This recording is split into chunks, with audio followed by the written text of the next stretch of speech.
Hello friends, welcome to only eyes foundation. सभी friends का बहुत बहुत स्वागत है। आज के इस सेशन में politics in India since independence में हम बात करने वाले हैं रीजनल एस्पायरेशंस की, क्षेत्रीय आकांक्षाओं की। ठीक है, अच्छा देखो, रीजनल एस्पायरेशंस का मतलब क्या होता है कि जैसे हमने नेशन बिल्डिंग चैलेंजेस की बात करी तब हम नेशनलिज्म की बात कर रहे थे, नेशनलिस्ट की बात कर रहे थे, बट आज हम बात कर रहे हैं रीजनलिज्म की। आज हम बात करेंगे कि रीजनल एस्पायरेशंस की। तो क्या नेशनलिज्म एंड अगर हम रीजनल एस्पायरेशंस की बात करें तो ये आखिर किस सेंस में इन दोनों कॉन्सेप्ट को देखा जाता है। जैसे कि नेशनलिज्म एक सेंस ऑफ वननेस की बात करता है, एक होने की बात करता है, वहीं अगर कोई रीजन जो है वह सेपरेटिज्म की बात करता है, अलगाववाद की बात करता है, तो वह हमारी यूनिटी के लिए एज अ थ्रेट एंड इन सभी को एक नेगेटिव सेंस के रूप में देखा जाता है। ठीक है, तो ये आपका सेकेंड लास्ट चैप्टर है, रीजनल एस्पायरेशंस। फिर आपका लास्ट बचता है कि आखिर रिसेंट डेवलपमेंट जो है इंडियन पॉलिटिक्स में क्या हुए। तो बेसिकली ये पूरा जो आपके 8 चैप्टर्स थे ये आपको बताते हैं कि क्या आखिर जो राजनीति है वह सिंस इंडिपेंडेंस अभी तक की रही, और लास्ट चैप्टर जो है वह आपको जो नेक्स्ट आपका 24 का लोकसभा इलेक्शन है वहां पे छोड़ देगा। ठीक है, तो यहां पर देखो बच्चों कि हमने जो फर्स्ट में देखा था कि चैलेंजेस ऑफ नेशन बिल्डिंग थे, बट इस दौरान हम देखेंगे कि जो बेसिकली जो हम इंटरनल जो बाउंड्री का डिस्प्यूट्स था, स्टेट के बीच में जो बाउंड्री का डिस्प्यूट्स था, वो पूरी तरह से रिजॉल्व नहीं हुआ था, या ऐसा नहीं था कि वो उस वक्त हमने रिजॉल्व कर लिया तो अब वो मुद्दा उठा ही नहीं था कि कोई राज्य की मांग, कोई नए जो स्टेट की मांग या फिर स्टेटहुड की मांग जो है वो उठ नहीं रही थी।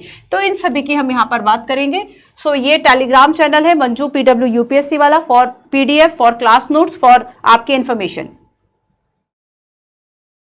कमेंट भी कर सकते हैं आप, इससे पता चल जाएगा कि आपको क्लास में क्या प्रॉब्लम है, नहीं है। तो रीजनल एस्पायरेशंस में बेसिकली मैं आपको कुछ चीज़ें बताऊं, उसके पहले बच्चों में ये बता दूं कि मेंस में देखो कहाँ से क्वेश्चंस पूछे जाते हैं या फिर पूछे गए हैं। तो ये मुख्य परीक्षा के प्रश्न हैं आपके मेंस के, और मैं आपको अभी 1920 के प्रश्न बता देती हूँ। 2020 में क्वेश्चन आया था कि do you agree that regionalism in India appears to be a consequences of rising cultural assertiveness, है ना, आर्ग्यू। आपको 2020 में ये पूछा गया प्रश्न था, what is the basis of regionalism. आखिर अगर हम क्षेत्रवाद की बात करें तो इसका बेस जो है वह क्या है। ठीक है, ये भी 2020 का क्वेश्चन पूछा गया था।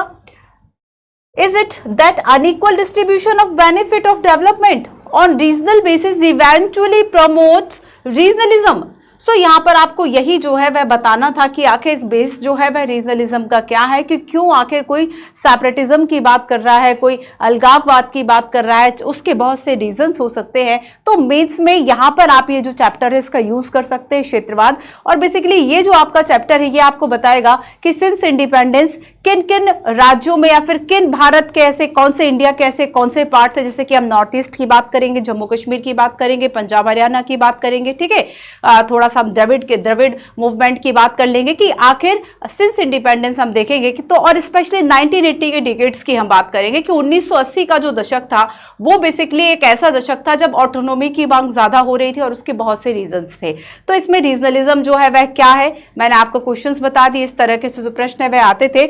Growing feeling of regionalism is an important factor of the generation of demand for a separate state. Discuss 2013 का क्वेश्चन है।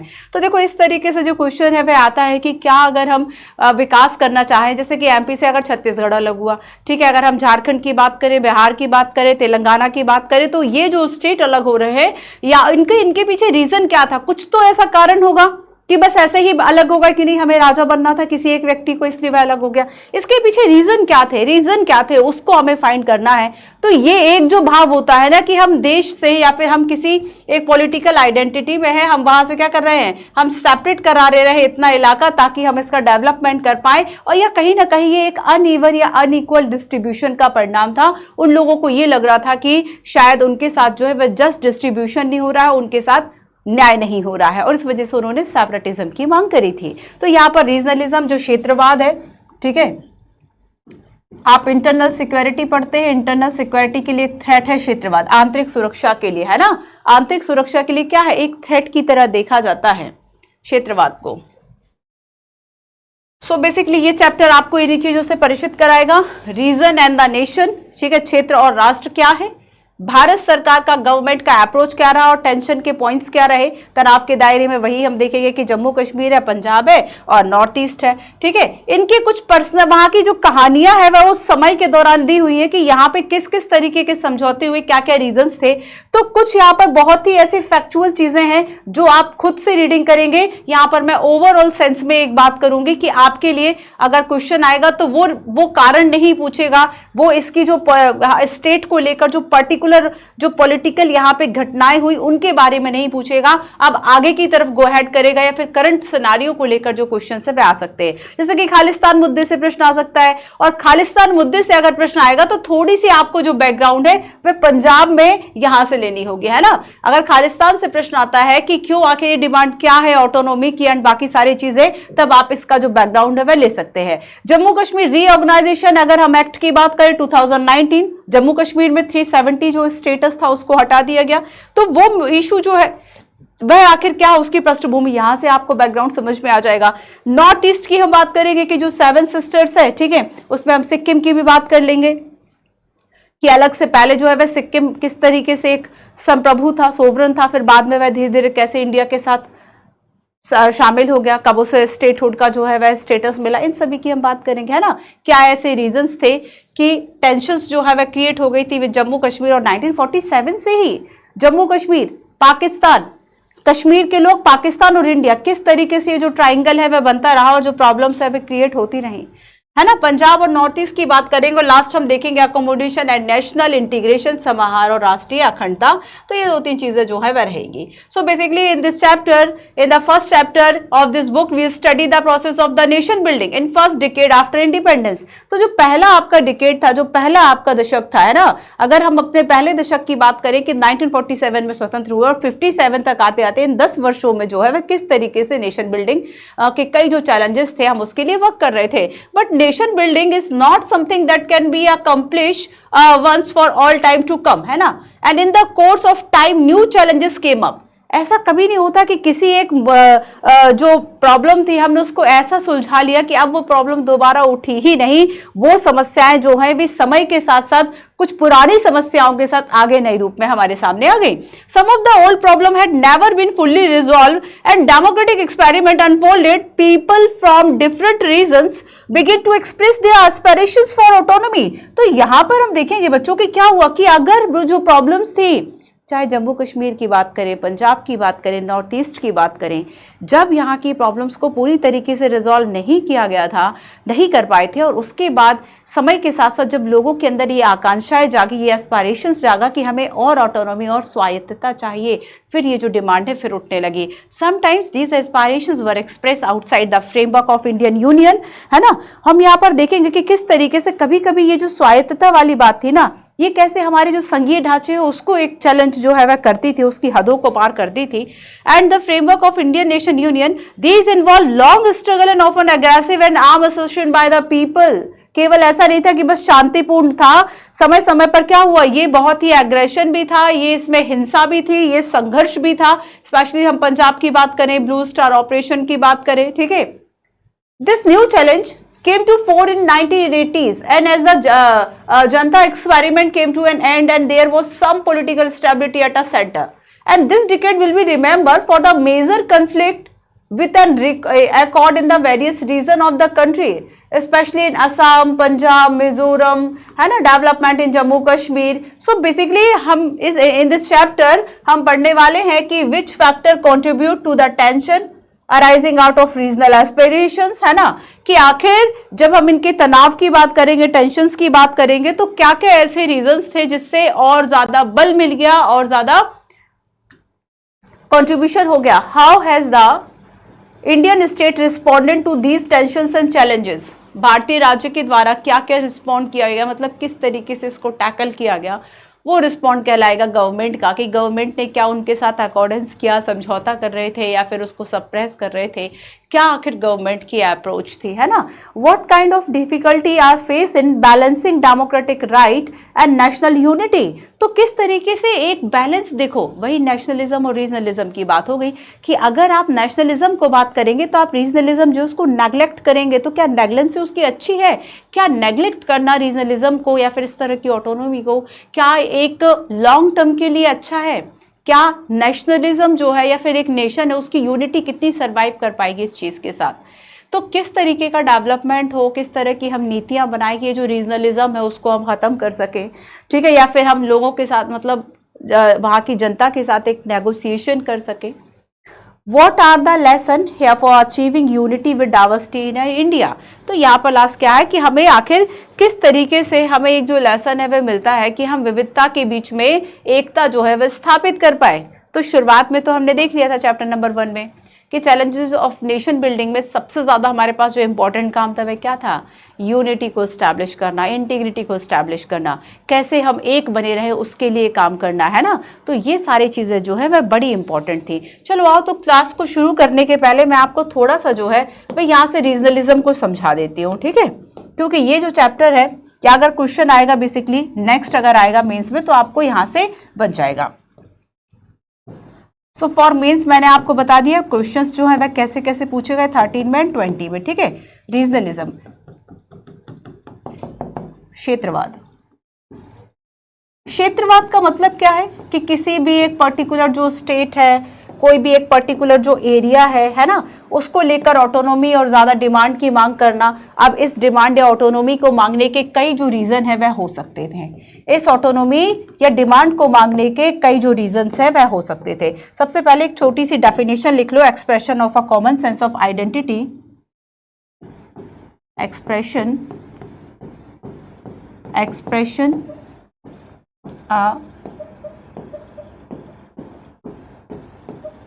common sense of identity and purpose by people, identity and purpose by people with a specific purpose, by people with a specific geographical region, with a specific geographical region unite by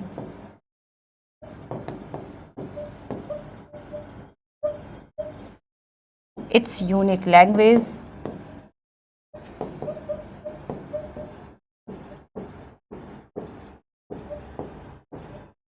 culture etc.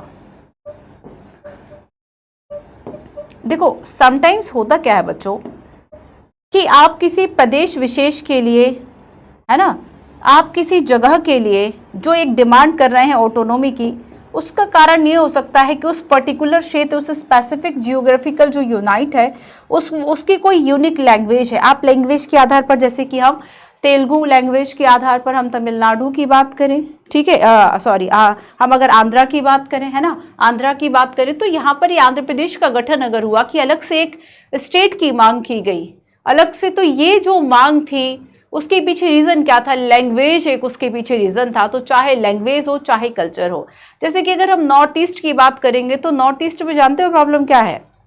वहां पे problem है कि वहां का जो culture है, वहां की जो संस्कृति, उन्हें ये लगता है कि अगर बाहरी लोग यहाँ पे ज्यादा शामिल हो गए तो जो हमारा एक कल्चर है, जो हमारी एक यूनिकनेस है, वहां का जो ट्राइबल ग्रुप्स है, वह इस चीज को थोड़ा सा डाउट सेंस से देखता है कि हमारी जो अपनी यूनिकनेस है वो खत्म हो जाएगी और अगर हमारे लिमिटेड रिसोर्सेज है तो वो खत्म हो जाएंगे। तो यहाँ पर हम देखते हैं बेसिकली कि negative to the unity and integrity, basically जो क्षेत्रवाद है ना, इसको नेगेटिव देखा जाता है। नेगेटिव सेंस में कहां देखा जाता है? नेगेटिव सेंस में देखा जाता है कि ये देश की एकता और अखंडता के लिए जो है वह थ्रेट है, threat to the unity and integrity, threat to the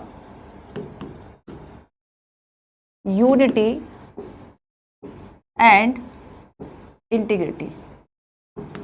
तो इसे एक थ्रेट के रूप में, एक खतरे के रूप में देखा जाता है। हाँ, हम पॉजिटिव सेंस भी इसका देख सकते हैं, और इसका बेसिकली एक पॉजिटिव सेंस ये हो सकता है कि डेवलपमेंट जो है अगर सही तरीके से काम होता है, या वाकई जो रीजनलिज्म की जो भावना थी वह इस वजह से थी कि उस पर्टिकुलर एरिया में लैक ऑफ डेवलपमेंट था, या फिर अनइवन डेवलपमेंट था, अनइवन डिस्ट्रीब्यूशन था रिसोर्सेज का। तो एक पॉजिटिव सेंस हम ये देख सकते हैं कि हो सकता है कि पर्टिकुलर उस रीजन ने अलग होकर एक जो डेवलपमेंट है ये कर लिया हो, एक जो प्रोग्रेस है कर लिया हो। ठीक है, तो यहां पर इसका ये पॉजिटिव सेंस में हम देखते हैं, तो पॉजिटिव नेगेटिव दोनों सेंस इसके हमें दिखाई देते हैं। तो बेसिकली जब हम क्षेत्रवाद की बात करते हैं तो आप किसी एक स्थानीय, आप किसी एक भौगोलिक जो आपका क्षेत्र है, ठीक है, तो लैंग्वेज को लेकर, कल्चर को लेकर और भी कई रीजंस हो सकते हैं कि अनइक्वल वहां पे डिस्ट्रीब्यूशन जो है वह है ना, मतलब चाहे संसाधनों की बात करें तो राज्य भारत सरकार के द्वारा उतना सहायता, उतने रिसोर्सेज उसे नहीं दिए गए, उस पर ध्यान नहीं दिया गया। बहुत से ऐसे लोगों में असंतोष होते हैं कि ठीक है अब हमें अलग कर दो, हम अपना विकास खुद कर लेंगे। एक वो वाली जो भावना है वह आ जाती है ना, एक ऑटोनॉमी वाली भावना आ जाती है। तो जब तक डेवलपमेंट का भाव है या सरकार से मांगने का भाव है तब तक तो ठीक है कि चलो ठीक है कि हम डिमांड करते हैं, बट जब वो डिमांड इस पे हो जाती, ऑटोनॉमी मांगना अलग बात है और सेपरेटिज्म मांगना दूसरी बात है कि आप अलग ही एक राष्ट्र की मांग करने लगो, एक अलग देश, खालिस्तान की मांग, क्या अलग देश की मांग कर रहा है। तो यहां पर क्या है कि क्या एक डेमोक्रेटिक गवर्नमेंट में अगर हमारी सेल्फ ऑफ आइडेंट, अगर हम ये कहें कि भाई जैसे जब हम राष्ट्रवाद को पढ़ते हैं, नेशनलिज्म का कॉन्सेप्ट पढ़ते हैं, है ना, तो नेशनलिज्म में क्या है कि आप जो है वो सेल्फ डिटर्मिनेशन का राइट होना चाहिए। और जब हम एक डेमोक्रेटिक कंट्री है तो क्या ये सेल्फ डिटर्मिनेशन का राइट क्या केवल नेशन को है, या फिर ये राइट जो है वह स्टेट को भी होना चाहिए। तो एक तरफ तो हम कह रहे हैं कि भाई हमें सेल्फ डिटर्मिनेशन का राइट होना चाहिए, दूसरी तरफ हम स्टेट के लिए ये दे नहीं रहे हैं। तब क्या ये जो व्यवहार है वो आपको डबल स्टैंडर्ड नहीं दिखाई देते? तो आखिर सही क्या है? नेशन जो है वह क्या करे, क्या गवर्नमेंट का अप्रोच हो, या फिर इस तरह से जो अलग से सेपरेटिज्म की मांग उठ रही है, अलग से अलगाववाद की मांग उठ रही है, ऑटोनॉमी की मांग उठ रही है, सेल्फ गवर्नमेंट की मांग उठ रही है, इस तरह की चीजों को कैसे शांत किया जाए और हम किस तरीके से अपनी जो ये इंटीग्रिटी है, यूनिटी है, उसको हम सेफ रख पाए। तो रीजनलिज्म जो है वह बेसिकली हमारे लिए थ्रेट ना बने, बल्कि अगर पॉजिटिव सेंस में देखें तो ठीक है, लोग जो है वह जागरूक हो रहे हैं, अपने लिए ज्यादा अधिकारों की मांग करते हैं, सेंस ऑफ अवेयरनेस में भी आप इसको ले सकते हो। तो एक पॉजिटिव सेंस इसका ये भी हो सकता है। ठीक है, इस अच्छा अगर हम वर्तमान में देखें तो अभी कितने स्टेट, कितनी यूटीज है?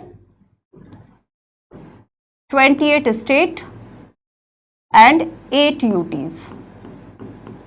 28 स्टेट, ये मैं आपको बता रही हूं कंडीशन जम्मू कश्मीर रीऑर्गेनाइजेशन जो एक्ट था 2019, जिसके बाद यूटी एंड, ठीक है। तो यहां पर देखो कि अगर हम कुछ और डिमांड्स की बात करें, कुछ और इससे जुड़ी हुई चीजों की बात करें कि जो क्षेत्रवाद है ये किन किन चीजों को और बल देगा, तो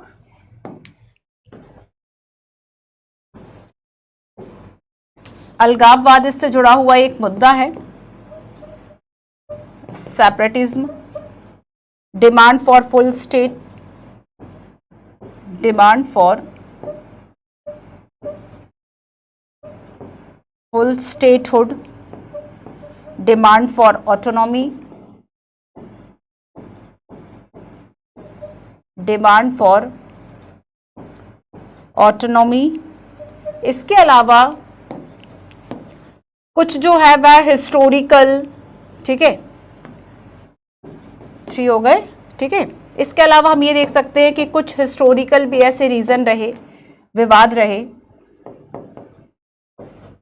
हिस्टोरिकल अनइवन डेवलपमेंट, यूपीएससी ने क्वेश्चन भी पूछा था ना यहां से, अनइवन डेवलपमेंट, लिंग्विस्टिक एस्पायरेशंस,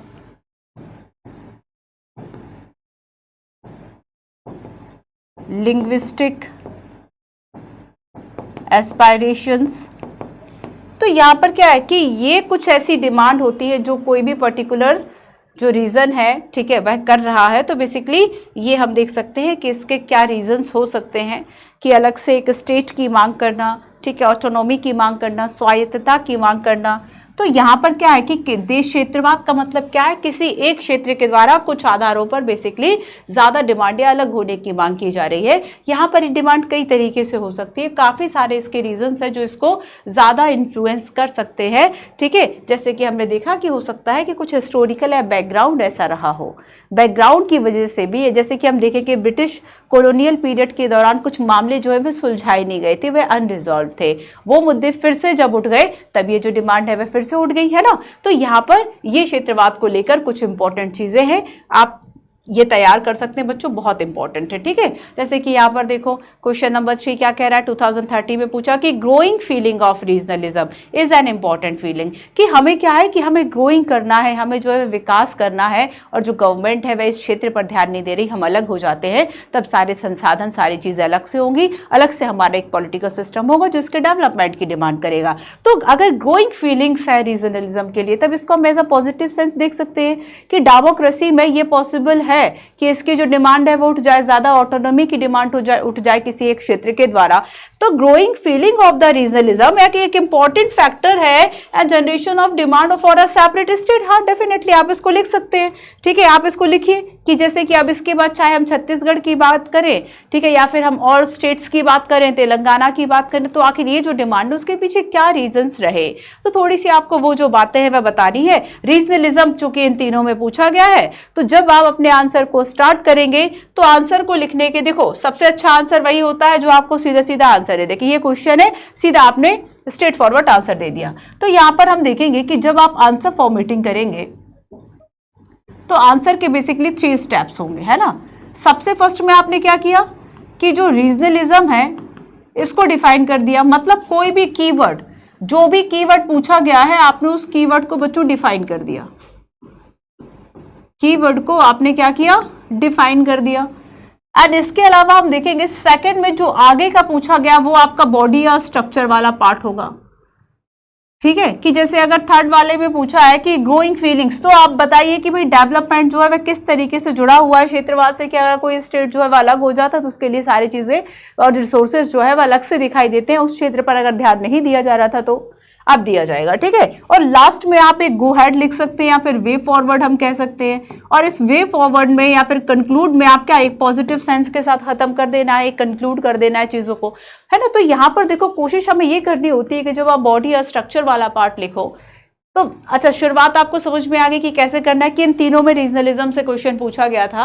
अगर इस क्वेश्चन से था तो सिंपली आपको रीजनलिज्म का जो कीवर्ड है जो मैंने यहाँ पर लिखवाया है आप इसे डिफाइन कर सकते हैं, आप अपने और वर्ड्स खुद से तैयार कर सकते हैं कि एक expression of a common sense of identity and purpose by the people with a specific geographical unite bye its unique language and culture. तो यहाँ पर क्या है कि इस यूनिकनेस इन चीज़ों के चलते जो डिमांड है वह उठ जा रही है और किस तरह से क्षेत्रवाद को प्रोत्साहित कर रही है। तो यहाँ पर ऐसे जो है वह आपको क्वेश्चन आंसर देखने हैं। किसी भी स्पेशली यूपीएससी में कभी भी आप कोई भी लेक्चर पढ़ते हैं, उस लेक्चर के पीछे सबसे पहले आपको यही सोचना है कि आखिर क्या उसका यूज़ क्या है, फिल्म्स में यूज़ क्या है, मेंस में यूज़ क्या है, ठीक है, वो ज़रूर आपको देखना है। और उसके साथ ही इसी अप्रोच के साथ आपको पढ़ना है कि जैसे अगर हम यहाँ पर रीजनल एस्पायरेशंस पढ़ रहे हैं, आपको पहले समझ जाना है कि फिल्म्स में यहाँ से क्वेश्चन नहीं आएगा, यहाँ पर मेंस में इस जगह से क्वेश्चन आ सकता है, ठीक है, या फिर फिल्म्स में क्वेश्चन आएगा किसी अन्य तरीके से आ जाएगा, लेकिन ये जो पोर्शन है वह आपके मेंस में लिखा हुआ है, वहाँ से ज़्यादा जो प्रश्न है वह आ सकता है, ठीक है। चलो अब देखो यहाँ पर मैं कुछ बातें आपको बताती हूँ कि अगर हम शुरुआत करें, थोड़ा सा चैप्टर के बारे में आप सारा समझ तो गए हैं कि चैप्टर का जो है वह मेन सेंस क्या है, वहां से हम स्टार्ट करते हैं कि आखिर जब शुरुआत होती है ना क्षेत्रवाद की, वो कहाँ से होती है और कैसे होती है, उसको हम समझने की कोशिश करते हैं, ठीक है। चलिए, तो हमने देखा कि 1980 का जो डिकेड था, 1980 का जो दशक था, may be seen as a period of rising regional aspirations. क्षेत्रीय आकांक्षाओं का उदय यहाँ पर बहुत ज्यादा हुआ, क्षेत्रीय आकांक्षाएं, क्षेत्रीय आकांक्षाएं, है ना, इनका उदय बहुत ज्यादा हुआ। एंड फॉर ऑटोनॉमी, किसके लिए बच्चों, स्वायत्तता के लिए। स्वायत्तता का मतलब क्या होता है कि ज्यादा अधिकार मांगने की इच्छा, आकांक्षा, ज्यादा अधिकार, मोर ऑटोनॉमी और मोर फ्रीडम, वही स्वायत्तता होगी। Often outside the framework of the Indian union, and this movement frequently involve arm assertion by the people. सोचो कि ऐसा नहीं था कि बहुत शांतिपूर्ण सभाएं हो रही थी, इसमें क्या हो रहा था कि ये जो मांग उठ रही थी वो कॉन्स्टिट्यूशन से बहुत आगे जा रही थी, वो संवैधानिक अपनी जो लिमिट्स है उसको क्रॉस कर रही थी, और ऐसी मांगे सशस्त्र रूप से उठ रही थी, ठीक है, हथियार उठ रहे थे। And their repression by the government and the collapse of the political and electoral process. और जब देखो गवर्नमेंट के द्वारा, मान लीजिए कि सरकार ने इसमें कोई नेगोशिएशन करके नहीं, अब सशस्त्र मांग उठ रही है तो सेना भेजी जा रही है, और जब सेना भेजी जा रही है तब क्या हो रहा है कि अगर वहां पर मार्शल लॉ लग रहा है, अगर वहां पर प्रेसिडेंट रूल लग रहा है, तो जो नॉर्मल डेमोक्रेटिक पॉलिटिकल सिस्टम है वो तो कोलैप्स कर गया। अब वहां पर जो सारी चीजें हैं वह दूसरे तरीके से चल रही है। तो यहाँ पर क्या है कि इलेक्टोरल प्रोसेस जो है वह कैसे चुनाव होगा वहां पर। जैसे गुजरात दंगे हुए तो भारतीय निर्वाचन आयोग ने निर्णय लिया कि नहीं, अभी 2 साल जो है वह और चुनाव नहीं होंगे, क्योंकि लोग जो है वो उस परिस्थिति में नहीं है, हम 2 साल के बाद चुनाव करा लेंगे। तो निर्वाचन आयोग, India election commission of India जो है वह एक ऑटोनोमस, एक स्वतंत्र बॉडी है कि हाँ वह डिसीजन ले सकता है। सुप्रीम कोर्ट ने ओके किया कि ठीक है, गुजरात दंगों के बाद कुछ समय के लिए चुनाव रोक दिया गया, तो 1-2 साल के बाद करा लेंगे, क्योंकि अभी जो है वह नॉर्मल सिचुएशन नहीं है। Next, it is also not surprising that most of these struggles were long drawn in the conclude of a negotiated settlement on accord between the central government and the group leading the movement for autonomy. An accord were reached after a process of a dialogue and the aim settle consensus issue with the constitutional framework. So yet the journey to the accord was always।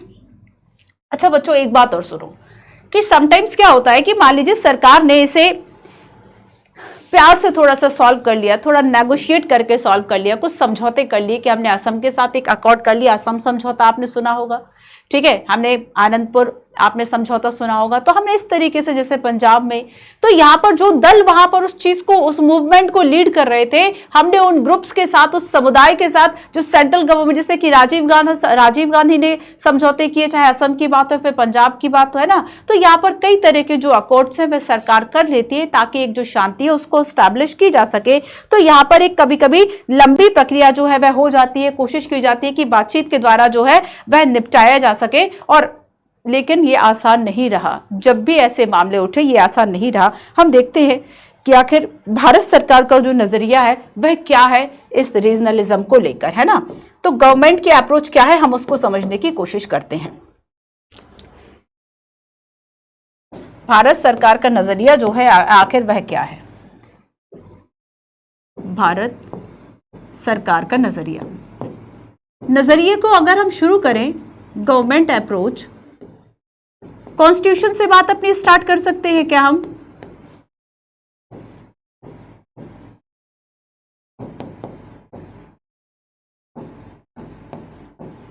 Constitution से बात start करें कि आखिर हमारा जो constitution है वह क्या कहता है ना। हमारा जो कॉन्स्टिट्यूशन है वह क्या कहता है। तो कॉन्स्टिट्यूशन में बच्चों डाइवर्सिटी का सम्मान किया गया, नहीं किया गया है, डेफिनेटली किया गया है ना। तो भारत सरकार का नजरिया अलग नहीं हो सकता। तो अगर हमने डाइवर्सिटी का जो प्रिंसिपल है,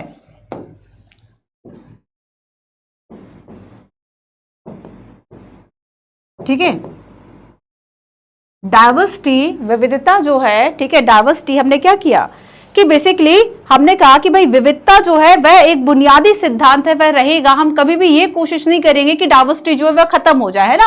तो यहां पर हम एक सेंस ऑफ वननेस की फीलिंग में ये नहीं कह सकते कि अलग कल्चर नहीं हो सकता, अलग रिलीजन नहीं हो सकता, है ना, या फिर डिफरेंट उनके ट्रेडिशंस नहीं हो सकते, लैंग्वेज नहीं हो सकते। तो यहाँ पर राष्ट्र निर्माण की जो प्रक्रिया है उसमें हमने डाइवर्सिटी का बड़ा ही सम्मान करा। यूनिटी इन डाइवर्सिटी, अनेकता में एकता की बात हमने कही। तो यहां पर हम देखते हैं बच्चों की ये जो सिद्धांत है बार बार नजरों के सामने से गुजरा। तो डाइवर्सिटी को हमने कॉन्स्टिट्यूशन में एज अ बेसिक प्रिंसिपल स्वीकार किया।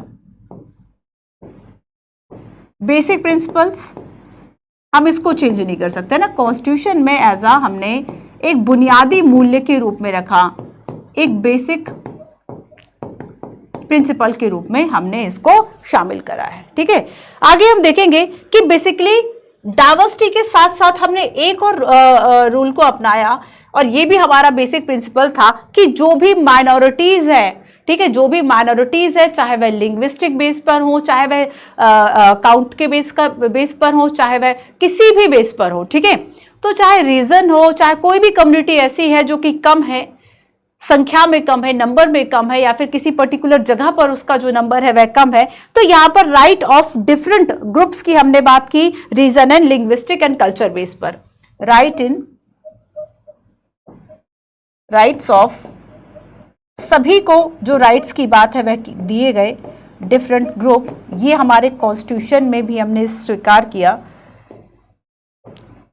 रीजन्स एंड लिंग्विस्टिक, क्षेत्र और भाषा के आधार पर, कल्चर के आधार पर, ठीक है। तो सभी को, जैसे कि आर्टिकल आप कॉन्स्टिट्यूशन में बात करते हैं, आर्टिकल 29 एंड आर्टिकल 30 क्या बात करता है? आर्टिकल 29 एंड आर्टिकल जो 30 है माइनॉरिटीज के लिए कल्चरल एंड एजुकेशनल राइट की बात करता है। तो सबसे पहली शुरुआत हमारे लिए यही है कि इवन इंडिया की अगर हम अप्रोच देखें तो भारत सरकार के द्वारा इवन विविधता को भी एक बुनियादी रूप में स्वीकारा गया है ना, एज अ बेसिक गाइडलाइंस हमारे कॉन्स्टिट्यूशन की। एंड इसके अलावा हम देखेंगे, लेकिन हम देखेंगे कि nation would not mean the negation of the region, है ना, कि अगर हम राष्ट्र की बात करें तो ये क्षेत्र की जो भावना थी उसको नकार नहीं सकती थी। अगर मान लीजिए कहीं से रीजनलिज्म की जो डिमांड है वह उठ रही है और गवर्नमेंट के द्वारा उसको सप्रेस कर दिया गया, वो शांत नहीं होगी, वो और भड़क जाएगी और हिंसा के रूप में सामने आएगी। तो एक सीधा सा सबसे लास्ट में जब आप वे फॉरवर्ड देखेंगे ना इस चैप्टर का, तब आपको पता चलेगा कि अगर हमें इस तरह के सॉल्यूशंस कैसे निकालने चाहिए, एक डेमोक्रेटिक अप्रोच हमारा होना चाहिए, एक डेमोक्रेटिक सिस्टम से हम कि नेगोशिएशंस कर ले, हम सामने वाले की बात सुन ले, एक समझौते की बात कर ले, है ना। वही बात है कि जो is better than a war, कि अगर हम एक दूसरे का सर खा ले वो ज्यादा अच्छा है बजाय उसके कि हम वॉर खेले, कि एक दूसरे का युद्ध में सर कलम करने से अच्छा है कि हम पहले उस मुद्दे को जो है वह सुलझा ले। तो अगर इस तरह की एस्पायरेशंस, अगर इस तरह की चीजें, डिमांड जो है वह उठ रही हैं, उठने दो, लेकिन सरकार को बात सुननी चाहिए, समझना चाहिए कि वास्तव में इसके पीछे क्या जो रीज़न है वह जेन्युइन है, और अगर वह जेन्युइन रीज़न है तो उसको जिस तरीके से सुलझाया जाना चाहिए उसको अप्रोप्रिएटली टैकल करे गवर्नमेंट, है ना। ये एक तरीका हो सकता है। नेक्स्ट हम देखेंगे बच्चों कि बेसिकली जो हमारी एक तो डाइवर्सिटी की बात हो गई, हमने डेमोक्रेसी को अपनाया, तो क्या डेमोक्रेसी इस बात की इजाज़त देती है कि हम जो है वह अपनी जो एक्सप्रेशंस है ना, फ्रीडम ऑफ एक्सप्रेशंस की बात की गई, तो क्या जो डेमोक्रेसी है वह इस बात की इजाजत देती है? डेफिनेटली। सो डेमोक्रेसी जो है वह पॉलिटिकल एक्सप्रेशन की बात करती है।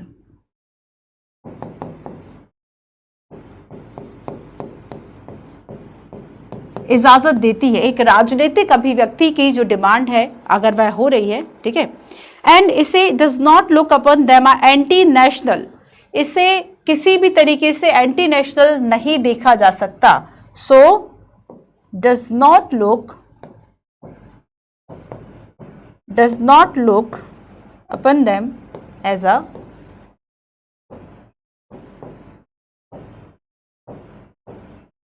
एज एंटी नेशनल, इसे राष्ट्र के खिलाफ नहीं माना जा सकता, इसे क्या हम राजनीतिक अभिव्यक्ति बता सकते हैं। हम इसे एक रीजनल प्रॉब्लम की तरह देख सकते हैं कि क्षेत्र में कोई परेशानी रही होगी, रीजनल प्रॉब्लम, ठीक है, या हम ये सोच सकते हैं कि ठीक है जिससे जो लोगों का पार्टिसिपेशन है वह बढ़ेगा, या पार्टिसिपेशन लोगों का हो रहा है तभी तो जाके उनकी जो डिमांड और एक्सप्रेशन है वह आ रहे हैं।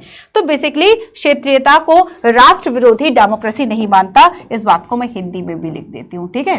क्षेत्रीयता को लोकतंत्र, क्षेत्रीयता को राष्ट्र विरोधी नहीं मानता।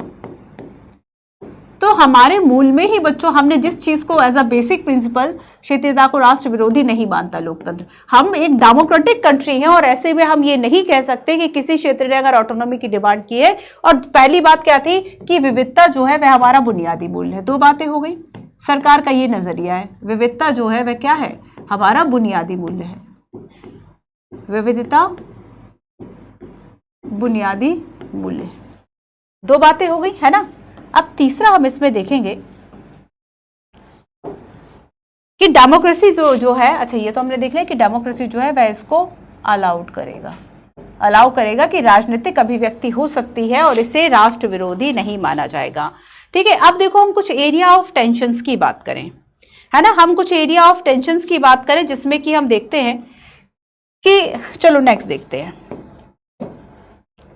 तो in India approach of nation building is to balance of the principle of unity and diversity, तो एक जो बैलेंस है ना, वह हमने क्या किया, यूनिटी एंड डाइवर्सिटी का। Nation wide would not mean the negation of a region and the one basic principle of the Indian approach to diversity is the Indian nation shall not deny the right of different region and linguistic group and retain their own culture. And India adopted democratic approach, और democratic approach बिल्कुल भी नहीं कहती कि ये जो regionalism है या ऑटोनॉमी का मांगना है वह एंटी नेशनल है। Democratic politics also mean a regional issue and problem will receive a adequate attention and accommodation in the policy making process। तो यहाँ पर एक adequate attention का भी एक जो तरीका है वह हो सकता है, तो इसे एंटी नेशनल नहीं माना जाता। आगे हम देखेंगे कि देखो एरिया ऑफ टेंशंस की बात करें तो हमारे पास बहुत सारे ऐसे एरियाज थे, और जब लेगेसी में, विरासत में जो ब्रिटिशर्स हैं वह बहुत सारे ऐसे जो इश्यूज है ना, जो विवाद है, जो कॉन्फ्लिक्ट्स है, वह छोड़ के गए थे। चाहे हम जम्मू कश्मीर की बात करें, नॉर्थ ईस्ट की बात करें, बाद में जो है 60-70 के आसपास जो है पंजाब हरियाणा की इशू भी उठने लगा। तो यहां पर सबसे पहली जो डिमांड है एरिया ऑफ टेंशन, मैं आपको यही बता देती हूं, फिर हम उस पर बात करते हैं, ठीक है। कि देखो मैनी डिफिकल्ट इश्यूज थे हमारे पास आफ्टर इंडिपेंडेंस, अगर हम कहें मैनी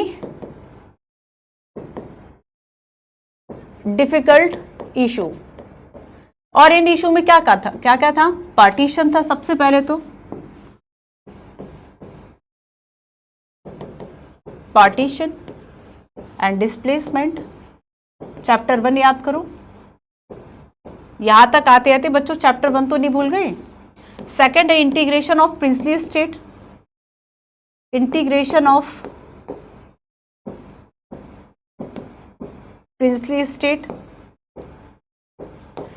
रीऑर्गेनाइजेशन ऑफ स्टेट,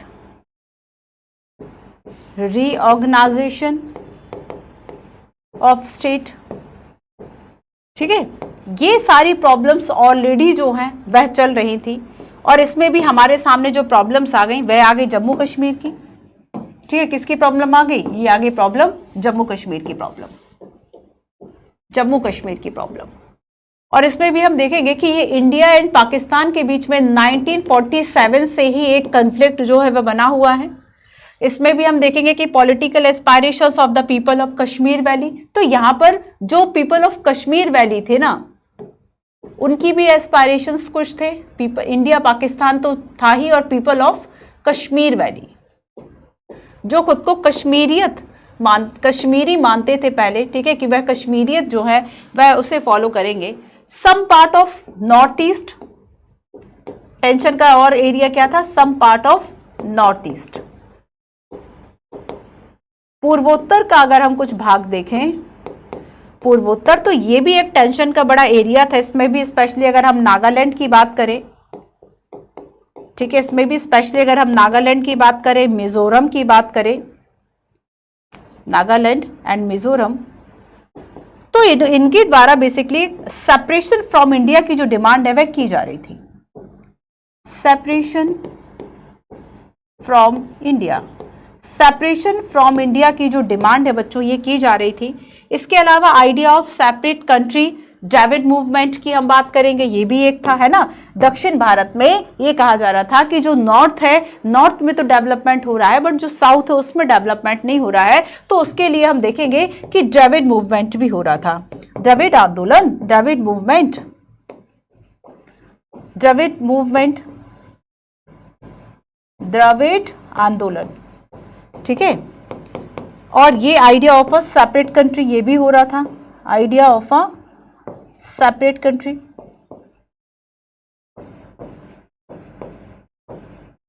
इसके अलावा हम कुछ लिंग्विस्टिक बेस पर देखेंगे, ठीक है। लिंग्विस्टिक बेस पर जैसे कि आंध्र प्रदेश है, कर्नाटका है, महाराष्ट्र है, तो ये भाषा के आधार पर अलग होना चाहते थे।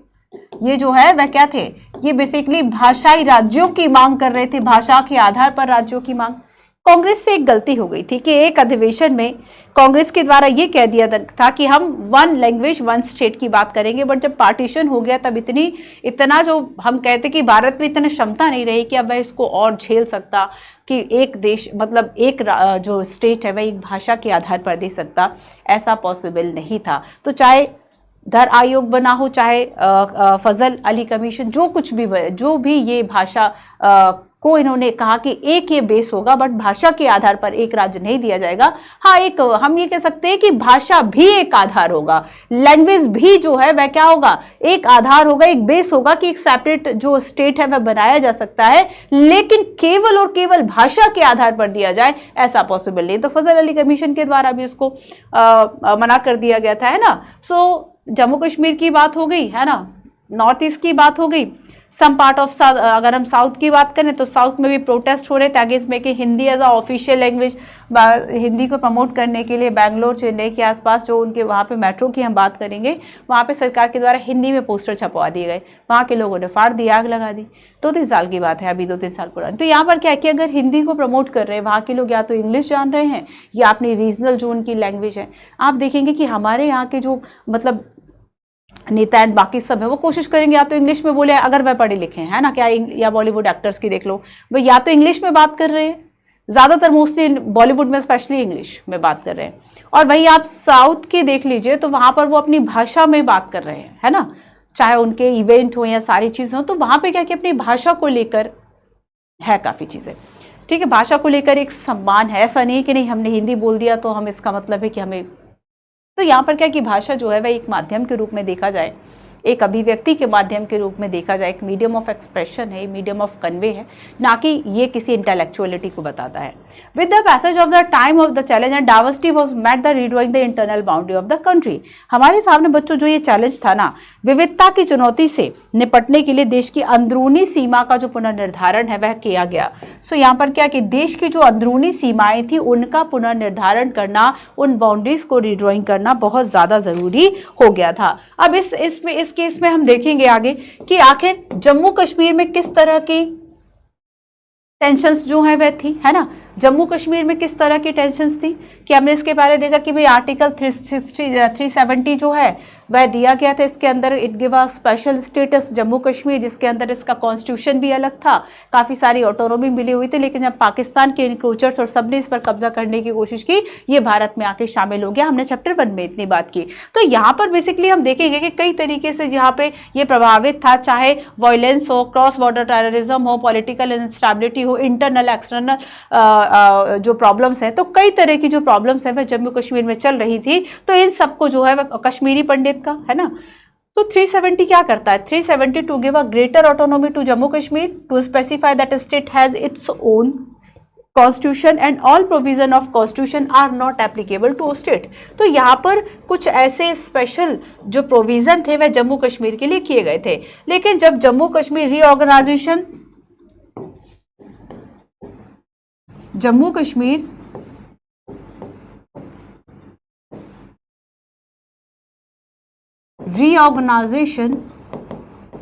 एक्ट आ गया 2019 में, ठीक है, और इसके बाद क्या हुआ, जम्मू कश्मीर का स्पेशल स्टेटस हटा के 370 जो थी इसको हटा दिया गया आर्टिकल को, और इसके बाद जम्मू एंड कश्मीर को 2 यूटीज में डिवाइड कर दिया गया, 2 यूटीज में डिवाइड कर दिया गया, ठीक है, एक जम्मू कश्मीर और लद्दाख, ठीक है, एक जम्मू कश्मीर और दूसरा लद्दाख, 2 यूटीज में इसको डिवाइड कर दिया गया। इस तरह से यहाँ की जो प्रॉब्लम्स है वह खत्म हुए। कई तरीके के मेजर इश्यूज थे, यहाँ की अपनी राज्य की भी कई इस तरह से, मतलब एक होता है ना किसी भी जगह की एक लोकल जो घटनाएं हैं वह होती हैं, वो सारी चीज़ें इसमें लिखी हुई हैं कि क्या किस तरह से कश्मीर इशू उठता है, ठीक है। 1947 के पहले बात करें तो वहाँ पर क्या चीज़ें थी, आफ्टर 47 की बात करें तो फिर वहाँ की जो घटनाएं हैं वह किस तरीके से थी, कैसे सिचुएशंस हुए, कुछ बाहरी और आंतरिक झगड़ों की बात यहाँ पर की गई है। 48 के बाद से फिर से यहाँ की जो पॉलिटिक्स है वह चेंज होती है, 2002 के बाद से यहाँ की पॉलिटिक्स चेंज होती है, ठीक है। तो यहाँ पर किस तरीके से जो चीज़ें हैं वह हुई थी उनको यहाँ पे बताया गया है। ये सारी चीज़ें यहाँ की बेसिकली जम्मू कश्मीर की जो पॉलिटिक्स है, जो स्टेट की पॉलिटिक्स है उस सबसे जुड़ी हुई है। ये घटनाएं एक बार आपको पढ़ लेना है, ठीक है, ये घटनाएं आपको पढ़ लेना है। ओवरऑल मैं आपको बता दूं कि अगर क्वेश्चंस यहाँ से आता है रीजनलिज्म से क्वेश्चन आएगा कि जो अभी करंट अफेयर में चीज़ें चलें, जैसे कि मैंने आपको खालिस्तान की बात बताई, या फिर इसके अलावा कोई और ऐसा रीज़न है कि आखिर ये जो डिमांड है वह क्यों है। एक तो ओवरऑल व्यू आपसे पूछा जाएगा कि ये डिमांड क्यों है, या इसको डेमोक्रेसी से जोड़कर पूछा जाएगा या कॉन्स्टिट्यूशन से जोड़कर पूछा जाएगा, लिखना आपको सारी चीज़ें वही है ना। तो अगर जम्मू कश्मीर से प्रश्न आया 370 के बाद वहाँ की क्या डेवलपमेंट है, वो सारी चीज़ें कि भाई गवर्नमेंट ने अब वहाँ पर क्या किया, अब वहाँ की कंडीशंस जो है कैसी है, तो आप कोशिश कीजिए कि अगर आप नहीं भी पढ़ेंगे ना इन चीज़ों को, तब भी आपका काम चल जाएगा कि उस वक्त की पॉलिटिक्स वहाँ पर कैसे चल रही थी। मेन चीज़ें आपको समझनी है कि अब जो है वहाँ पर क्या चल रहा है, अब डेवलपमेंट आफ्टर 370 क्या है, तो करंट अफेयर से जोड़कर जो चीज़ें हैं वह आएंगे, ठीक है। इसके अलावा देखो नेक्स्ट इसमें द्रविड़ आंदोलन की हमने बात की कि बेसिकली, और द्रविड़ आंदोलन में जो ईवी रामास्वामी नायकर है ना, ये बेसिकली फोरफ्रंट पर थे और ये एक जो सेपरेट कंट्री और इन सब की जो डिमांड है वह कर रहे थे। कई इनकी डिमांड्स थी, जैसे कि वहाँ के कोई पर्टिकुलर एक स्थानीय स्टेशन का नाम जो है वह हिंदी में चेंज कर दिया गया था, उसको उसी भाषा में किया जाए, वहाँ की भाषा का, वहाँ के जो एजुकेशन है उसका मीडियम क्या हो, उसको वहाँ की लोकल लैंग्वेज या मदर टंग के आधार पर। तो कई इस तरह के जो यहाँ पर प्रोविज़न है वह इसमें डिमांड की जा रही थी। इसके अलावा देखो कि जब हम पंजाब की बात करेंगे तो पंजाब में भी काफ़ी जो हिंसा है वह होती रही। आपने ब्लू स्टार ऑपरेशन भी सुना होगा। ब्लू स्टार ऑपरेशन के बाद जो इंदिरा गांधी का असेसिनेशन कर दिया गया था, उनकी जो हत्या कर दी गई थी सिख बॉडीगार्ड के द्वारा, और उसके बाद आपने सिख दंगे भी सुने होंगे, सिख वायलेंस, है ना। तो यहाँ पर ये सारा जो मामला है वह जुड़ा हुआ है। कई तरह के समझौते जो है वह पंजाब में, और पंजाब का जो दल है, ठीक है, पंजाब में अकाली दल का शासन था। अकाली दल में भी क्या था कि कुछ मॉडरेट लोग थे, कुछ ऐसे थे एक्सट्रीमिस्ट। जब एक्सट्रीमिस्ट के हाथ में वहां की सत्ता आ गई तब उन्होंने हिंसा को बहुत बढ़ावा दिया, सशस्त्र विद्रोह होने लगे। उसके बाद ये ब्लू स्टार ऑपरेशन हुआ था। ब्लू स्टार ऑपरेशन क्या है, थोड़ा सा पढ़ लीजिएगा, इसको आप यूट्यूब पे भी देख सकते हैं वीडियोस के माध्यम से। राजीव गांधी के द्वारा किस तरह का अकॉर्डेंस जो समझौता है वह किया गया था पंजाब से लेके, तो ये कुछ ऐसी इसकी घटनाएं हैं। So the decade of 1980s witness major development in the state of Punjab and social composition of the state changed first with partition and later of the after craving of the Haryana and Himachal, ठीक है, carving out of Haryana and Himachal, while the rest of the country was reorganized on linguistic line 1950s. Punjab had to wait till 1966 creation of Punjabi speaking state, and Akali Dal, which was formed in 1920 as a political wing of the Sikh, had led the movement for formation of a Punjabi Suba, and the Sikh were now a majority. And तो यहाँ पर basically Punjabi सूबा क्या था कि इसे पंजाबी सूबा अगर बनाने की डिमांड की जा रही थी कि जहाँ पंजाबी जो लोग हैं, जो पंजाबी स्पीकिंग लोग हैं, वो बेसिकली किस में हो, मेजोरिटी में हो, है ना। तो यहाँ पर हम देखेंगे कि ये इसलिए भी पॉसिबल नहीं हो पा रहा था क्योंकि यहाँ पर जो एरिया था ना उसमें सारे लोग जो है वे पंजाबी नहीं थे, ठीक है। और अगर जो थे भी अगर वह सिख पंजाबी थे भी, तब भी वह इस डिमांड को उतना ज़्यादा एग्रेसिवली नहीं फॉलो कर रहे थे। तो बेसिकली हम देखेंगे यहाँ का कुछ अपना लोकल जो है वह कुछ राजनीतिक संदर्भ रहा, क्या पॉलिटिकल कॉन्टेक्स्ट था, कुछ घटनाएं हैं जो पीडीएफ में दी हैं, आपको एक बार देख लेना है। और साइकिल ऑफ वायलेंस, हिंसा का चक्र, और इसमें ब्लू स्टार ऑपरेशन और इंदिरा गांधी का जो असर्शन है वह इसमें शामिल होगा, ठीक है। साइकिल ऑफ वायलेंस आप देख लीजिएगा। और इसके बाद मतलब किस तरह से 1984 में गवर्नमेंट ने ब्लू स्टार जो ऑपरेशन है ये चलाया। आर्मी एक्शन था, जो स्वर्ण मंदिर था ना, गोल्डन टेम्पल, जो स्वर्ण मंदिर था, इस पर बेसिकली गवर्नमेंट ने क्या किया कि जो आतंकवादियों ने इसको, वहाँ के जो समर्थक थे, ठीक है, उन्होंने क्या किया, उग्रवादियों ने उसको बेसिकली किले के रूप में तब्दील कर लिया और वहाँ से फायरिंग और सारी चीज़ें चल रही थी। उसके बाद इंडियन आर्मी जो है उसने एक्शन लिया और वो जो ऑपरेशन था उसको ब्लू स्टार, उसकी परमिशन इंदिरा गांधी ने दी थी। This operation temple was damage with her the six sentiment. तो जब इस गोल्डन टेम्पल को क्षति पहुंची, है ना, जब गोल्डन टेम्पल जो है वह डैमेज हुआ, तो अब इससे 6 सेंटीमेंट उनकी जो भावनाएं हैं वह आहत हो गई। अब इंदिरा गांधी का जो बॉडीगार्ड था वह सिख था, ठीक है, तो वह पहले तो सोचता रहा, फिर उसके बाद में आप सभी को पता है कि किस तरह से उसने इंदिरा गांधी जो है, prime minister Indira Gandhi was assassinated on 31 October 1984।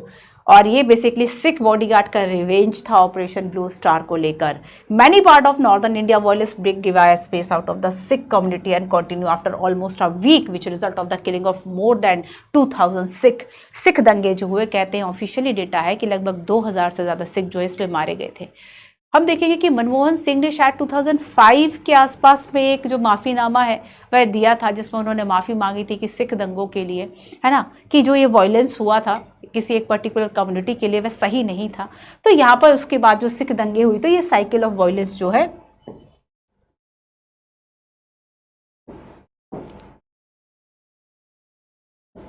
Rajiv Gandhi and Longowal समझौता भी जो है, लोंगोवाल समझौता, ये भी हुआ था जुलाई 1985 में, ठीक है। और इस समझौते में भी जैसे कि चंडीगढ़ को ट्रांसफर कर दिया गया था पंजाब को, और एक चंडीगढ़ पंजाब और हरियाणा को लेकर एक लंबे समय तक आप देखेंगे कि पंजाब और हरियाणा की एक कॉमन जो कैपिटल है वह रही। फिर किस तरीके से चंडीगढ़ को लेकर जो पंजाब का था कि भाई, तो फिर बाद में हम देखेंगे कि ये जो समझौता हुआ, Chandigarh would be transfer to Punjab and a separate commission to be appointed resolve border dispute between Punjab and Haryana. तो पंजाब और हरियाणा के बीच में जो ये बॉर्डर डिस्प्यूट था ना, ये देखो ये हरियाणा वाला बॉर्डर हो गया, ठीक है, तो ये हरियाणा है, ये पंजाब है। तो ये जो बॉर्डर डिस्प्यूट था, इसके लिए भी एक कमीशन बना गया, एक ट्रिब्यूनल बनाया गया, जो कि रावी और व्यास रिवर की हम बात करेंगे, ठीक है। रावी और व्यास रिवर को लेकर क्या एक पानी का डिस्ट्रीब्यूशन जो है वह होना चाहिए, रिवर वाटर का डिस्ट्रीब्यूशन होना चाहिए, इसको लेकर बनाया गया to withdraw the arm forces special power act in Punjab. तो यहाँ पर जो आर्म फोर्स स्पेशल एक्ट लगा हुआ था ना पंजाब में, उसको भी यहाँ पे विड्रॉल किया गया। तो ये कुछ समझौते के मेन प्रावधान थे, ठीक है। तो यहाँ पर देखो मैंने आपको साइकिल ऑफ वायलेंस ये बताया। बाकी यहाँ पर पंजाब का जो पॉलिटिकल कॉन्टेस्ट था, अकाली दल कब का आया, कब एक्सट्रीमिस्ट, कब मॉडरेट के हाथ में सरकार थी और किस तरह से घटनाएं हुई, वो लोकल चीजें आप इसको पढ़ लीजिएगा, है ना।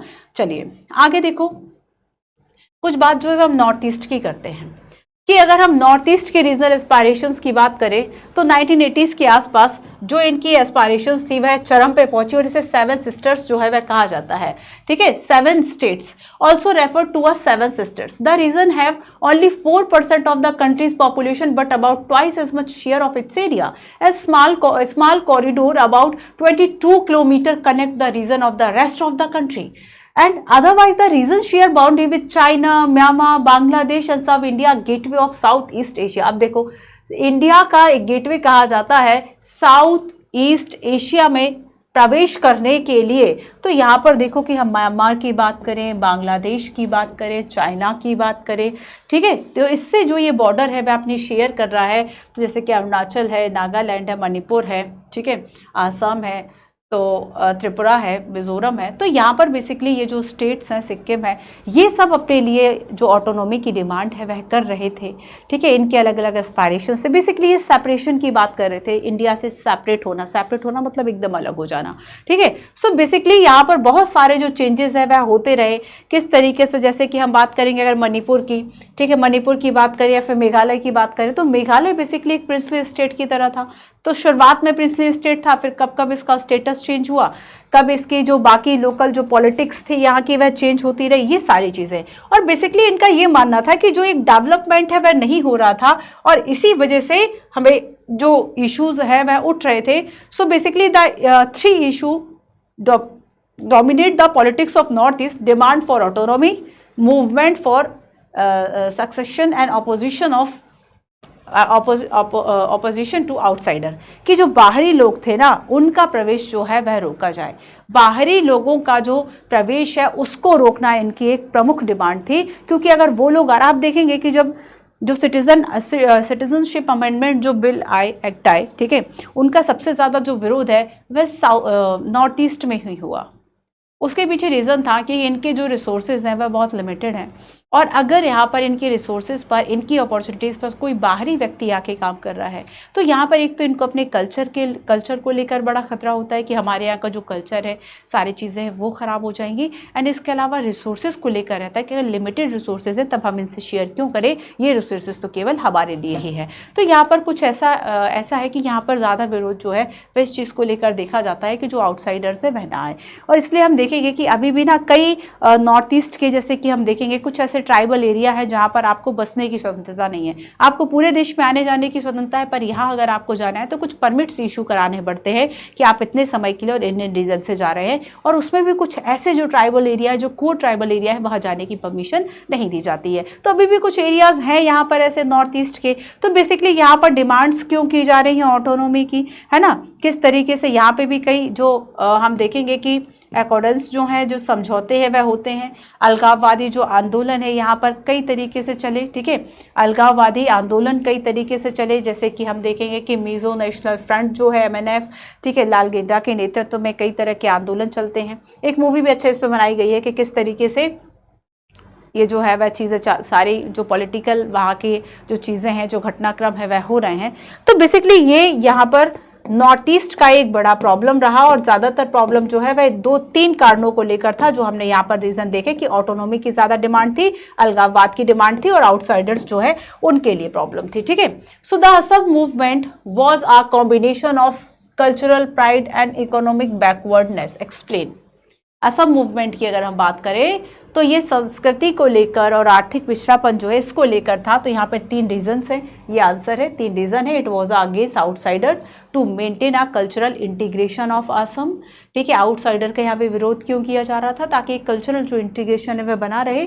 There was wide spread poverty and unemployment in Assam and despite existence of natural resources like tea, coal and oil. तो यहाँ पर क्या था कि पॉवर्टी और जो बेरोजगार है वह बढ़ता जा रहा था, जबकि यहाँ पर नेचुरल रिसोर्सेज जो है वह बहुत ज़्यादा है। जैसे कि आपने असम की चाय बड़ी फेमस है ना।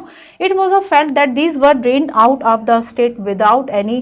तो अच्छा, एक बात और देखो बच्चों कि यहाँ पर क्या था कि हर एक जगह का, जैसे कि अगर हम पंजाब की बात करेंगे तो पंजाब के इश्यूज अलग थे, हरियाणा से बॉर्डर इश्यूज थे, है ना, जम्मू कश्मीर के इश्यूज अलग थे, वहां पर टेररिज्म था, लेकिन हाँ अलगाववाद तो पंजाब में भी हुआ।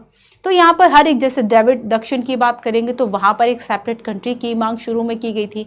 तो हर एक जगह के जो इश्यूज है वह अलग अलग है। प्रश्न यहाँ पर कुछ ऐसे आ सकता है कि 1980 का डिकेड पूछ ले, 1960 का डिकेड पूछ ले कि किन किन जगहों पर या ऐसे कौन से इंडिया के एरिया थे जहाँ पर सेपरेशन की या जो रीजनलिज्म की डिमांड है वह उठ रही थी और क्यों उठ रही थी और इसको सॉल्व कैसे किया गया। आप केवल 2-2, 3-3 पॉइंट ही लिख पाएंगे, इतना पॉलिटिक्स आप नहीं लिख पाओगे।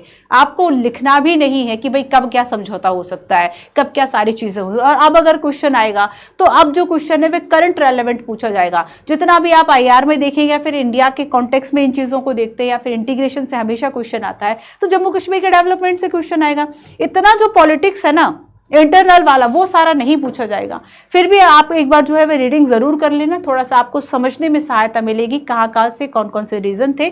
पंजाब वाला इसमें ज्यादा इंपॉर्टेंट होगा आपके लिए। ठीक है, तो हर एक जगह की जो चीजें हैं वह अलग होंगी, हर एक जगह के तरीके जो है वह अलग होंगे। अब हम गोवा की बात करें। ठीक है, गोवा में सिक्किम की भी थोड़ी सी चर्चा करेंगे। तो बेसिकली गोवा की प्रॉब्लम क्या थी, ठीक है, और कैसे ये पार्ट बना इंडिया का। तो आप सभी को पता है कि इस पर जो है बेसिकली पुर्तगालियों का शासन था। तो जब भारत जो है वह आज़ाद हो गया, लेकिन पुर्तगालियों सबसे पहले कहते हैं कि कोई ऐसा स्टेट जिसपे पुर्तगालियों ने कब्जा किया और सबसे आखिरी में उस पर से अपना जो कब्जा है वह विड्रॉ किया। सो हम देखेंगे कि Goa was under Portuguese along with Daman and Diu since 16th century and we expected freedom in 1940 but Portugal refuse to withdraw but the people of Goa wanted to merge with motherland. तो यहाँ पर लोग जो है वह चाह रहे थे। ठीक है, अच्छा आपको पता होगा कि जो हम समान नागरिक संहिता की बात करते हैं, ठीक है, तो यहाँ पर ये जो समान नागरिक संहिता है, ठीक है, ये केवल और केवल गोवा में आर्टिकल 44 की अगर हम बात करेंगे, ये कहाँ पर अभी केवल वर्तमान में अगर हम कहें कि भारत में किस एरिया में या फिर किस स्टेट में आर्टिकल 44 को जो है वह लागू किया गया है, तो वो केवल गोवा है। ठीक है, तो यहाँ पर हम देखेंगे कि दिसंबर 1961 में बेसिकली दिसंबर 1961 में जो गवर्नमेंट ऑफ इंडिया है जिससे आर्मी भेजी और उसके बाद जो ये टेरिटोरी है उसको बेसिकली अपने कब्जे में लिया। बाद में हम देखेंगे कि इसे पहले टेरिटोरी बनाया गया था, फिर यहाँ पर एक जनमत संग्रह भी कराया गया कि क्या लोग जो है महाराष्ट्र के साथ रहना चाहते हैं या फिर अलग रहना चाहते हैं। तो लोगों ने कहा कि हम सेपरेट रहना चाहते हैं। तो पहले जो गोवा है वह एक यूटी था, बाद में उसको स्टेटहुड का जो दर्जा है वह दिया गया। ठीक है, तो 1961 में हम देखेंगे कि ऑपरेशन विजय जो है वह हुआ था और इसे पुर्तगालियों से आज़ाद कराया गया था 1961 में, और Goa become a part of India in 1987 जिसे कि स्टेट पोजीशन जो है वह दी गई थी। ठीक है, स्टेट पोजीशन जो है वह दी गई थी। हाँ, दिसंबर अगर हम 1961 की बात करेंगे तो यहाँ पर क्या हो रहा था कि दमन और दीव जो liberate from Portugal rule and operation Vijay. तो ऑपरेशन विजय किससे संबंधित है? गोवा का लिबरेशन। ठीक है, When did independent India first use referendum procedure? First use referendum procedure की अगर बात करें कि जनमत संग्रह जो है ये कहाँ पे हो रहा था, तो 1967 में गोवा लिबरेशन में ये प्रोसेस फॉलो किया गया था। In Jan 1967 central government held a special opinion poll in Goa asking people to decide if they wanted to be a part of Maharashtra और रिमेन सेपरेट, क्या वे महाराष्ट्र के पार्ट होना चाहते हैं, महाराष्ट्र के अंतर्गत आना चाहते हैं, सेपरेट रहना चाहते हैं। सो मेजोरिटी जो है फेवर में किससे थी, आउटसाइड ऑफ महाराष्ट्र। लेकिन दस Goa become a union territory, उसको दैट टाइम क्या बनाया था, एक यूटीज बना दिया गया था, एंड गोवा को स्टेटहुड जो है वह 1987 में दिया गया था। ठीक है, ऐसे ही हम कुछ सिक्किम की बात करेंगे, सिक्किम की अपनी अलग कहानी है सिक्किम मर्जर की। ठीक है, अब लास्ट हम देखेंगे अकोमोडेशन इन नेशनल इंटीग्रेशन, राष्ट्रीय अखंडता और समाहार, अकोमोडेशन है ना। तो बेसिकली हम देखेंगे कि ये सारी जो घटनाएं हैं, चाहे पंजाब की हो, चाहे जम्मू कश्मीर की हो, चाहे नॉर्थ ईस्ट की हो, चाहे सिक्किम की हो, चाहे गोवा की हो, आखिर किस तरीके से इसको देखा जाता है और ये नेशनल इंटीग्रेशन में हम इसको कैसे देखते हैं, हम इससे क्या सीखते हैं। सो रीजनल एस्पायरेशंस, याद रखना कि ये जो जब भी आप रीजनलिज्म को लेकर या रीजनल एस्पायरेशंस को लेकर मेंस का क्वेश्चन लिखेंगे, आपके कंक्लूजन में यही आएगा, आपके कंक्लूजन में यही आएगा और कुछ नहीं आ सकता इसके अलावा। ठीक है, ध्यान रखना आपके कंक्लूजन में यही आएगा। अगर आपको बताना है कि आखिर इसका जो एक हम एक आंसर पूछे, फिर वे फॉरवर्ड पूछे कि क्या हो सकता है ना, तो regional aspirations are very much a part of democratic politics. जैसे कि हमने स्टार्टिंग में देखा कि इसको एक एंटी नेशन एक्टिविटी के रूप में नहीं देखा जा सकता, बिकॉज ऑफ जो हमारी डेमोक्रेसी है वह आपको पॉलिटिकल एक्सप्रेशन का जो इजाजत है वह दे रही है। So regional aspirations are very much a part of democratic politics. An expression of regional issue is not a aberration of abnormal phenomenon, इसको कोई असाधारण घटना के रूप में नहीं देखा जाता। तो यहाँ पर कई तरह से जो क्षेत्रीय आकांक्षाएं वह उठती, केवल हमारे देश में हम ब्रिटेन की बात करें, स्कॉटलैंड की बात करें, ठीक है, वेल्स की बात करें, आयरलैंड की बात करें, श्रीलंका की बात करें, तो इस तरह की जो डिमांड्स है वह उठती रहती है।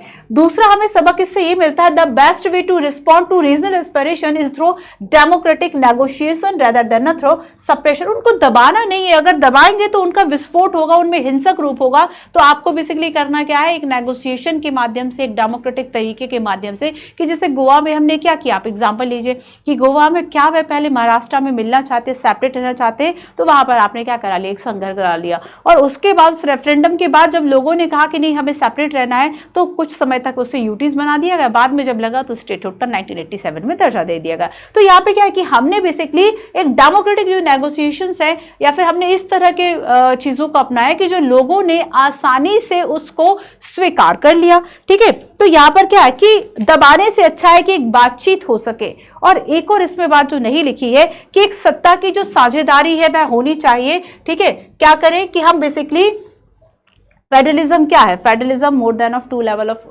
गवर्नमेंट, है ना। तो यहां पर क्या होना चाहिए कि आखिर जो गवर्नमेंट है या फिर वहां पर जो भी चीजें चल रही हैं वहां पर सभी लोगों की बेसिकली साझेदारी हो, सभी को जो शेयर है वह मिलना चाहिए, ताकि किसी में भी ये अग्रेशन ना आए कि हमें पार्टिसिपेशन का मौका नहीं दिया गया। एंड लास्ट इसकी regional imbalance in economic development contribute to the feeling of, ये मेंस का क्वेश्चन 2013 में भी था और 20 में भी था, कि अगर वहां पर क्षेत्रीय असमानता है, विषमता है, उसे लग रहा है कि उसका डेवलपमेंट प्रॉपर नहीं हुआ, वहां पर उतना इकोनॉमिक डेवलपमेंट नहीं किया गया जितनी जरूरत थी, तब क्या होगा कि वहां पर ऐसी डिमांड्स उठेगी। तो कोशिश की जाए कि जो इकोनॉमिक, जो आर्थिक विकास हो रहा है वह सभी का हो, बराबर रूप से जो विकास है वह किया जाए। तो ये क्या है कि अगर इकोनॉमिक डेवलपमेंट है ये ठीक तरीके से नहीं होगा, तो ये बेसिकली कंट्रीब्यूट करेगा कि वहां का जो रीजन है, ठीक है, वहां वो जो रीजन है वह एक सेपरेटिज्म की बात कर रहा है, वह अलग से एक स्टेटहुड की डिमांड कर रहा है, वह ऑटोनॉमी की डिमांड कर रहा है। तो यहाँ पर ये सारी चीजें क्या, ऑटोनॉमी मतलब मोर राइट्स है ना, ज्यादा अधिकार मांगना, ज्यादा फ्रीडम मांगना, तो ये सारी चीजें हैं। ठीक है, क्लियर है। तो यहाँ पर आर्थिक विकास जब भी हो तब सभी को जो है वह ध्यान में रखा जाए, ये इसका एक, अब देखो इस क्वेश्चन को, socio religious identity leading to a statehood, ये कहाँ का है। लिंग्विस्टिक की बात करेंगे तो डेफिनेटली तमिलनाडु आ जाइए। रीजनल इम्बैलेंसिंग लीडिंग कहाँ पर था, ये रीजन किसका था कि जो क्षेत्रीय असमानता है। ठीक है, तो ये सारे रीजंस आप देख लीजिएगा, क्वेश्चन सॉल्व कर लेना एक बार। जब आप इसकी जो स्टेट की पॉलिटिक्स है उसकी कुछ घटनाएं पढ़ लोगे, स्टेट की पॉलिटिक्स की घटनाओं बहुत डीप में नहीं पढ़ना है। ज़रूरी बिल्कुल नहीं है कि आपको सारी घटना याद हो कि अब ये नेता आया, अब ये नेता आया। एक आपको केवल उसमें रफ पता होना चाहिए कि हाँ ये रीज़न था, शुरुआत पंजाब में अकाली दल से होती है, या फिर यहाँ पे अगर हम नॉर्थ ईस्ट की बात करें तब यहाँ पर शुरुआत कहाँ से हो रही है। थोड़ी बहुत ही आपको घटनाक्रम जानने, बहुत डीप में केवल उसी की जो लोकल पॉलिटिक्स है, स्टेट पॉलिटिक्स है, उससे क्वेश्चंस नहीं आएंगे। क्वेश्चंस ओवरऑल आएंगे कि ये जो रीजनलिज्म है ये क्या है, एंड अगर हम करंट सिनारियो में देखें तब इसके क्या सारी चीजें हैं। ठीक है, क्लियर है? तो ये क्वेश्चंस हैं, आप देख लीजिएगा। कुछ क्वेश्चंस को मैंने आंसर में आपको प्रोवाइड किया हुआ है, जैसे कि पंजाब, अगर हम बात करें tensions between the Punjab and it's neighbouring state, तो क्या इसके फर्दर मतलब टेंशंस की हम बात करें क्या क्या प्रॉब्लम्स थी, आप इसको देख लीजिएगा, आंसर फॉर्मेटिंग में दिया हुआ है। ठीक है, और बेसिकली अगर हम आनंदपुर साहिब रेजोल्यूशन की बात करें, कंट्रोवर्शियल क्यों था, तो ये आपका रीजनल एस्पायरेशंस वाला क्वेश्चन जो है वह चैप्टर हो गया। ठीक है, ये पीडीएफ आपको इस टेलीग्राम चैनल पर बच्चों मिल जाएगी। और मेंस के जो क्वेश्चन आएंगे क्षेत्रवाद से वह कुछ इस तरीके के दिखेंगे आपको कि रीजनलिज्म को पूछा, या फिर हो सकता है किसी एक स्टेट को लेकर अगर कोई बात पूछी जाए तो मुश्किल से आप उसकी पॉलिटिक्स के बारे में 2 या 3 पॉइंट्स ही लिख पाएंगे, क्योंकि आपको उसका सॉल्यूशन भी देना है, आपको उसका वे फॉरवर्ड भी देना है ना। तो ये सारी चीज़ें आप बता पाओगे, कोई थोड़ा सा इंट्रोडक्शन भी लिखोगे। तो कभी भी आप इस तरह की अगर सोचो कि केवल ये इसकी जो लोकल पॉलिटिक्स से आप उसको लिख के आ जाओ, आपको मार्क्स नहीं मिलेंगे। तो जब भी आप किसी भी टॉपिक को पढ़ो, हमेशा उसका एक ओवरऑल ये देखो कि आखिर उसकी ज़रूरत हमें कहाँ है, हमारी यूपीएससी की प्रिपरेशन में वो कहाँ सेट हो रही है। ठीक है, तो यहाँ पर रीजनलिज्म अच्छा मैंने आपको बता दिया कि इसका आंसर अगर आपको लिखना है तो एक कीवर्ड को लेके आप उसको डिफाइन कर दो, ये आपका आंसर हो जाता है। स्टार्टिंग में आपकी भूमिका बन जाती है, फिर बॉडी स्ट्रक्चर एंड फिर वे फॉरवर्ड। ठीक है, क्षेत्रवाद की हमने स्टार्टिंग से बात की कि क्षेत्रवाद मतलब क्या, expression of a common sense of identity purpose by people with a specific geographical unit by its unique language culture etcetera. And इसके क्या रीजंस हो सकते हैं, हमने देखा लिंग्विस्टिक एस्पायरेशंस हो सकती है, सेपरेटिज्म हो सकता है, demand for full state autonomy, historical है ना, अनइवन डेवलपमेंट। तो ये सारी चीज़ें, पॉजिटिव नेगेटिव एस्पेक्ट्स क्या है, तो इंटरनल सिक्योरिटी से आप इसको पढ़ लीजिएगा। हमने बात की कि क्या हमारा एक नज़रिया हो सकता है, तो हमने डाइवर्सिटी यूनिटी एंड डाइवर्सिटी की बात की। हमने बात की कि डेमोक्रेटिक का एक्सप्रेशन है। ठीक है, कहाँ कहाँ टेंशन्स थी, तो जम्मू कश्मीर, पंजाब, नॉर्थ ईस्ट, हमने गोवा, थोड़ी सी सिक्किम की बात की, जम्मू कश्मीर, पंजाब, नॉर्थ ईस्ट। और इसके बाद हमने लास्ट देखा कि राष्ट्रीय अखंडता और जो समाहार है, अकोमोडेशन और अकोमोडेशन एंड नेशनल इंटीग्रेशन। और इसमें हमने देखा कि 4-5 इंपॉर्टेंट पॉइंट्स हैं कि ये किस तरीके से मतलब एक कंक्लूड करता है या वे फॉरवर्ड आपको देता है। तो ये आपका क्षेत्रीय आकांक्षाएं, रीजनल एस्पायरेशंस क्यों उठी, ये मैंने आपको बता दिया और सारी इन्फॉर्मेशन आपको दी हुई है ना। तो जो भी बच्चा चाहे कि बहुत डेप्थ में जानना है तो इसके बारे में 3-3, 4-4 जो इंपॉर्टेंट पॉइंट है वो सारे लिखे हुए हैं बच्चों, तो आप इसको पढ़ लीजिएगा। हम मिलते हैं अपनी नेक्स्ट क्लास में, और इसमें होगा आपका जो लास्ट चैप्टर है कि किस तरीके से जो बाद के अगर हम 1980 की बात के देखें, किस तरीके से यहाँ पर जो बदलाव है वह होते हैं, लोकतंत्र में, राजनीति में क्या बदलाव है 1990 के बाद से, है ना, 1990 के बाद से, उसकी हम बात करेंगे। ये आपका जो बुक फिनिश हो जाएगा। क्लास 12 का आपका एक जो बुक है वह रहेगा इंडियन कॉन्स्टिट्यूशन एट वर्क, उसके जो चैप्टर्स हैं वो आपके स्टार्ट होंगे लास्ट चैप्टर को कवर करने के बाद। चलिए मिलते हैं अपनी नेक्स्ट क्लास में। Thank you so much.